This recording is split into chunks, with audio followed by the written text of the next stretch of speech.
দক্ষিণ আমেরিকার প্রথম দেশ হিসেবে ফিফা নারী বিশ্বকাপ আয়োজন করবে ব্রাজিল। মেয়েদের 2027 ফিফা বিশ্বকাপের আয়োজক হিসেবে 17 এপ্রিল ব্রাজিলের নাম ঘোষণা করেছে ফিফা। থাইল্যান্ডের ব্যাংককে চলমান 74তম ফিফা কংগ্রেসে ভোটাভুটিতে ব্রাজিলের পক্ষে রায় দিয়েছে বেশিরভাগ দেশ। 2027 বিশ্বকাপ আয়োজনে ব্রাজিলের প্রতিদ্বন্দ্বী ছিল বেলজিয়াম, নেদারল্যান্ড ও জার্মানির সমন্বয়ে গঠিত জোট বিএনজি। ভোটাভুটিতে ব্রাজিল পেয়েছে 119 ভোট, বিএনজি 78। বাংলাদেশ সহ দক্ষিণ এশিয়ার সবকটি দেশ ব্রাজিলের পক্ষে ভোট দিয়েছে।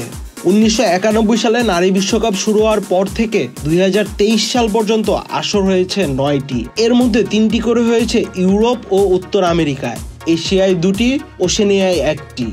ব্রাজিল 2014 সালে ছেলেদের ফিফা বিশ্বকাপ আয়োজন করেছিল। 1950 সালের বিশ্বকাপেও আয়োজক ছিল তারা। অবকাঠামোগত দিক দিয়ে বিশ্বকাপের জন্য বিএনজির তুলনায় ব্রাজিল এগিয়ে বলে ফিফার মূল্যায়ন প্রতিবেদনেও উঠে এসেছিল। কংগ্রেসে ফিফার সভাপতি জিয়ান্নি ইনফ্যান্তিনো ব্রাজিলকে অভিনন্দন জানিয়ে বলেছেন, ব্রাজিলে আমাদের সেরা বিশ্বকাপ হবে। বিএনজি অর্থাৎ বেলজিয়াম, নেদারল্যান্ড ও জার্মানির বিটকেও অনেক ধন্যবাদ। ব্রাজিল ফুটবল ফেডারেশনের সভাপতি এডনাল্ডো রদ্রিগেজ বলেছেন, আমরা জানতাম সাউথ আমেরিকান নারী ফুটবল ও নারীদের জন্য বিজয় উদযাপন করব। আপনারা নিশ্চিত হতে পারেন কোনো অপূর্ণতা ছাড়াই আমরা নারীদের জন্য সেরা বিশ্বকাপটি সম্পন্ন করব। গত বছর অস্ট্রেলিয়া ও নিউজিল্যান্ডে হওয়া 9ম ফিফা নারী বিশ্বকাপ মাঠ ও মাঠের বাইরে ব্যাপকভাবে আলোচিত হয়েছিল।